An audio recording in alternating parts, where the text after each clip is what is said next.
just over 10 years ago when I was in the Royal Academy, a museum in the centre of London, with my 3 children at the Aztec exhibition. I don't know if any of you saw it. I had an older child and 2 younger children, twins, strapped in a pushchair, and one of my children, 3 years old, shouted, and I've never denied he shouted, "Monster, monster," at this statue which looked just like a monster.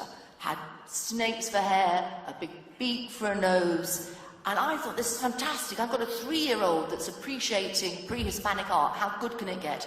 So I bent down and I said, "Yes, it looks just like a monster." And at that moment, a room warden came over, a gallery assistant came over and said we were being too noisy and threw us out. Wrong family. I was at that time a journalist with the Guardian newspaper, and 2 days later wrote a big piece in the Guardian about being thrown out of the Royal Academy.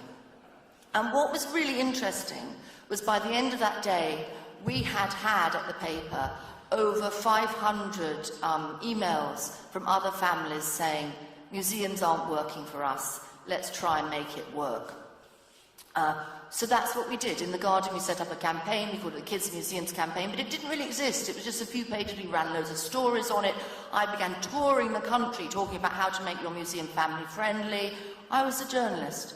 I was called in to see the then director of the National Gallery in London. I'll never forget this moment, when he called me in and said, "We really like this Kids Museums campaign, and we've been talking on our board about it, and we have some ideas of how we might work together, and I'd like you to take them back to your team."